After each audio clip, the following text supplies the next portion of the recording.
आज की इस वीडियो में हम बात करने वाले हैं ऊंचाई और दूरी पर आधारित कुछ इंपॉर्टेंट क्वेश्चन जो एग्जाम में आए दिन आते रहते हैं। तो चलिए शुरू करते हैं इस वीडियो को। क्या है, 7 मीटर ऊंचे भवन के शिखर से एक केबल टावर के शिखर का उन्नयन कोण 60 अंश है और आधार का अवनमन कोण 45 अंश है।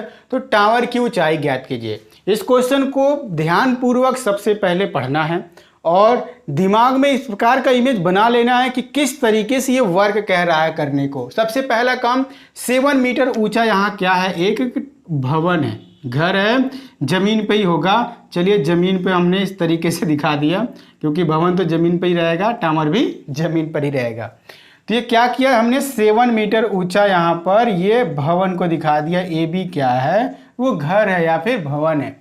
यहाँ से इसके छत से एक कोई और चीज है, एक केबल टावर, इसके भवन के शिखर, शिखर मतलब क्या चीज, छत से एक केबल टावर के शिखर का उन्नयन कोण।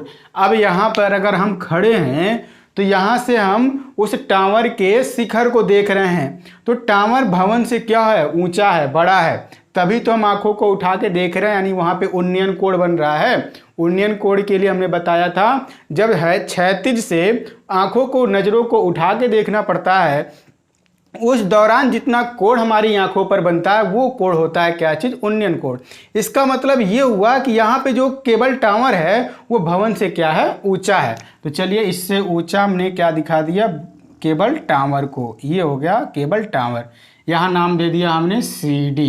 ये हो गया क्या चीज, केबल टावर। यहाँ लिख देते हैं केबल टावर हो गया ये, ठीक।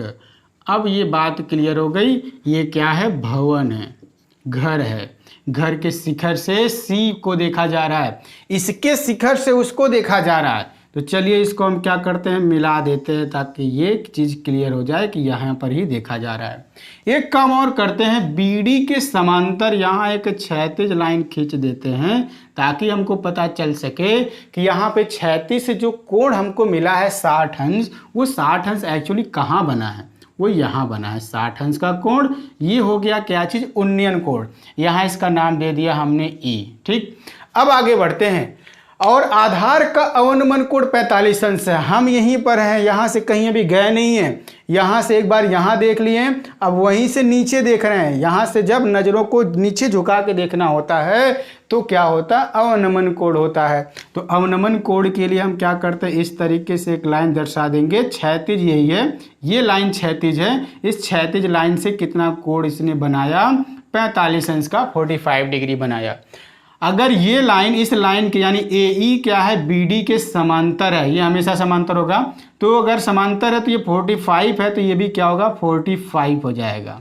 यानी यहाँ पर दो समांतर रेखाओं को अगर तिर्यक रेखा काटती है या प्रतिच्छेद करती है तो एकांतर कोण आपस में क्या होते हैं, बराबर होते हैं। उसी पर आधारित इनको हमने क्या कर दिया, इक्वल दिखा दिया। हमको करना क्या है यहाँ से, तो टावर की ऊंचाई ज्ञात करनी है। टावर की ऊंचाई हमारे पास कौन है, CD है। अब एक बात और बात कर लें, ये जो लाइन है AE BD के पैरेलल है, समांतर है, तो जितना ये होगा उतना ही ये होगा। 7 मीटर ये है तो 7 मीटर ये भी हो जाएगा, यहाँ से लेके यहाँ तक। यानी ED जो है वो कितना है, 7 मीटर है। और CE हमको नहीं पता, चलिए इसको हमने H सपोज कर लिया, मान लिया कि CE इज इक्वल टू क्या है, H है, ठीक। और क्या है, ED इज इक्वल टू या DE is equal to 7 metre है। यही चीज़ और किसके इक्वल है, AB के भी इक्वल है। सब दर्शा देते हैं। एक काम और कर लेते हैं, BD को X सपोज कर लेते हैं। BD कितना है, X है, तो BD इज इक्वल टू यहाँ कह देते हैं हम, इज इक्वल टू क्या, X मीटर। ये हो जाता है बात। अब हमारे पास हमको H निकालना, H मतलब इतना सिर्फ नहीं, हमको टोटल CD निकालना, टावर की ऊंचाई निकालना है। तो टावर की ऊंचाई के लिए हमारे पास एक तो त्रिभुज ये है और दूसरा त्रिभुज अपने पास ये है। हमको हमेशा ध्यान रखना है कौन सा, समकोण त्रिभुज, याद रखना है समकोण त्रिभुज, यानी राइट एंगल ट्रायंगल को ही हमको टारगेट बनाना है। अगर हम बात कर लें त्रिभुज, कौन सा त्रिभुज, AEC में, ठीक, किसी भी त्रिभुज को ले सकते हैं, पहले इसको ले सकते हैं या फिर इसको ले सकते हैं, आप बिल्कुल स्वतंत्र हैं, ठीक है। हम इसको ले या इसको ले, किसी को भी ले सकते हैं। तो त्रिभुज AEC में यहाँ पे थीटा की वैल्यू कितना है, 60 अंश है। ये देखिए लंब हो गया और ये क्या है, आधार। ये अगर यक्स है तो ये भी क्या होगा, यक्स होगा। तो इतना इज इक्वल टू AE लिख देते हैं। ये भी आपको सब कुछ पता है वैल्यू।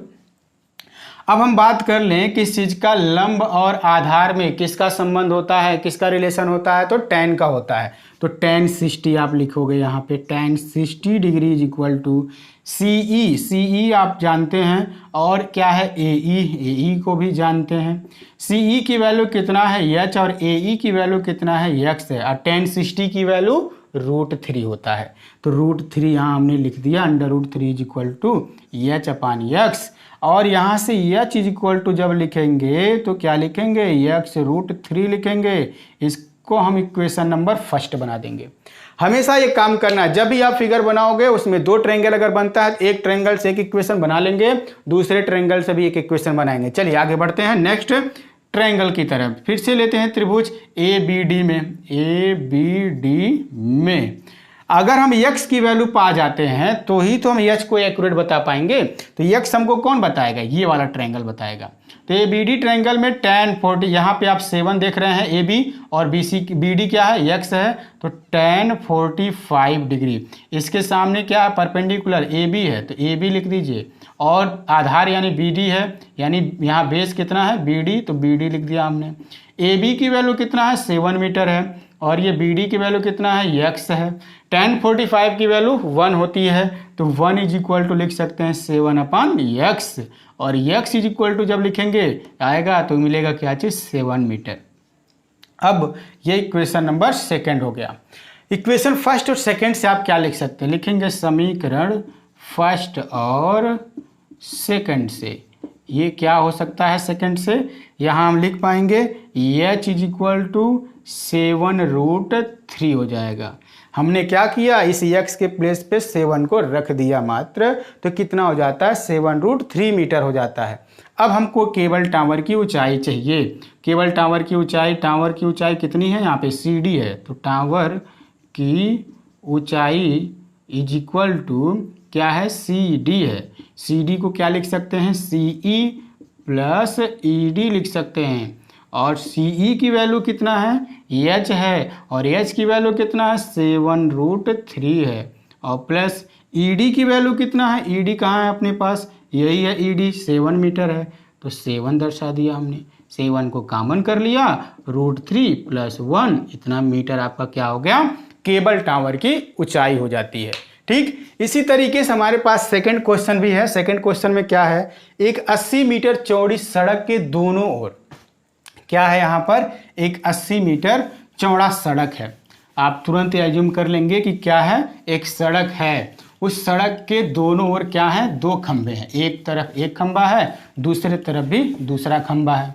दोनों खंभों की जो ऊंचाई है वो क्या है, समान है। ये भी हम जान रहे हैं कि दोनों खंभों की जो ऊंचाई है वो कैसा है, समान लंबाई वाले 2 खंभे लगे हैं। इन दोनों खंभों के बीच सड़क के एक बिंदु से खंभों के शिखर का उन्नयन कोण 60 अंश तथा 30 अंश है। तो खंभों की ऊंचाई तथा खंभों से बिंदु की दूरी बतानी है। तो चलिए हमने क्या कर लिया, सबसे पहले 80 मीटर यहाँ पर सड़क को दर्शा दिया।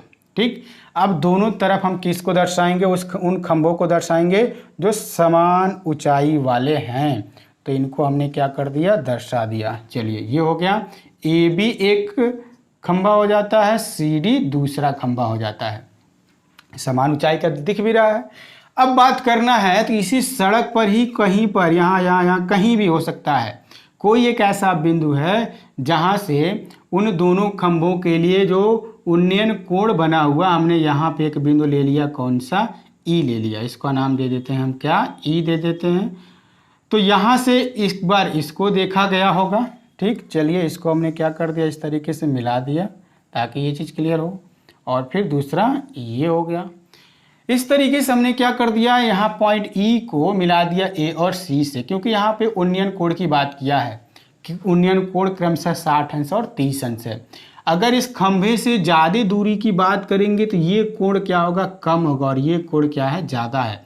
तो ये कितना होगा 60 अंश होगा और ये कितना होगा 30 अंश होगा। इस बात का ध्यान रखिएगा, खंभे से जितना अधिक दूरी पर आप रहेंगे एंगल उन्नयन कोण उतना ही कम बनेगा। जितना खंभे के पास जाएंगे आंखों को उतना ही ज़्यादा ऊंचाई पर उठा के देखना पड़ता है, जिसके वजह से उन्नयन कोण का मान क्या होगा, अधिक होगा। इस बात को ध्यान में रखते हुए हम काम करेंगे।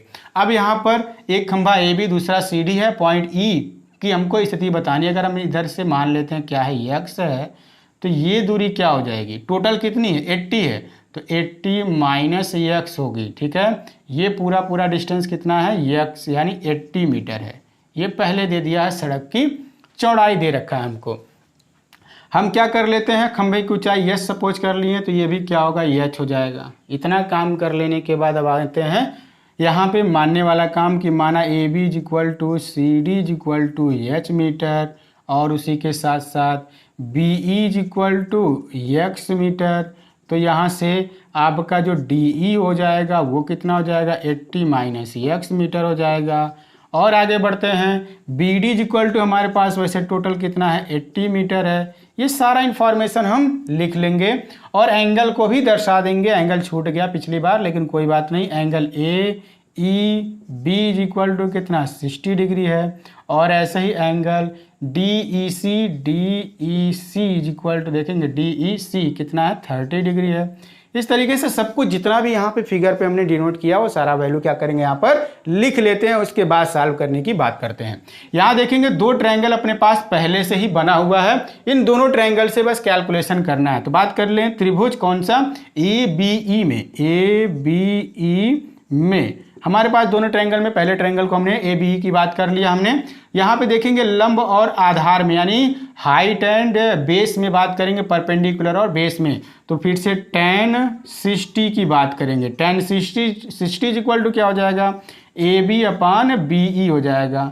ए बी की वैल्यू कितना है एच और बी ई की वैल्यू कितना है एक्स। tan 60 की वैल्यू √3 तो एच बाई एक्स। तो यहाँ से क्या लिख पाएंगे H is equal to X √3 हो जाएगा। इक्वेशन नंबर फर्स्ट बना करके छोड़ देंगे।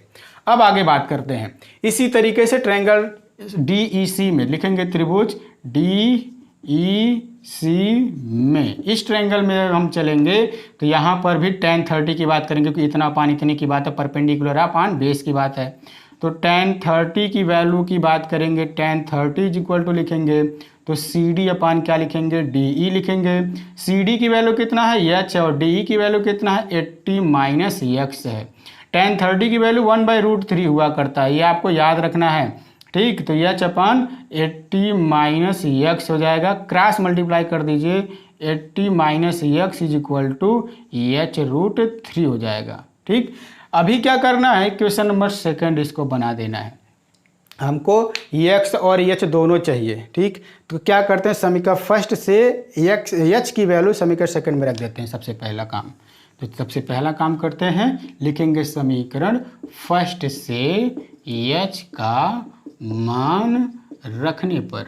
ठीक है, अगर रख देंगे तो क्या हो जाएगा 80 minus X is equal to, देखिए एक्स √3 है तो एक्स √3 और पहले से ही एक √3 है तो इंटू √3 हमने ले लिया।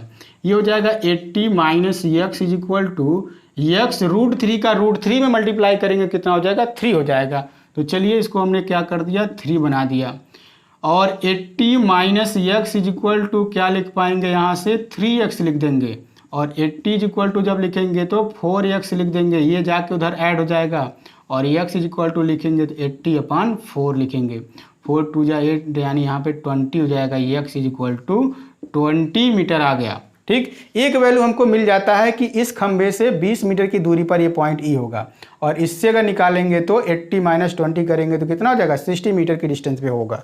ठीक, उसी के साथ साथ आगे अगर बढ़ा जाए तो यहाँ पे हमको एच भी चाहिए। तो समीकरण फिर से लिख देंगे, समीकरण फर्स्ट से क्या चीज़ H is equal to X की जगह हम क्या लिख देंगे 20 लिख देंगे तो हो जाएगा 20√3 मीटर।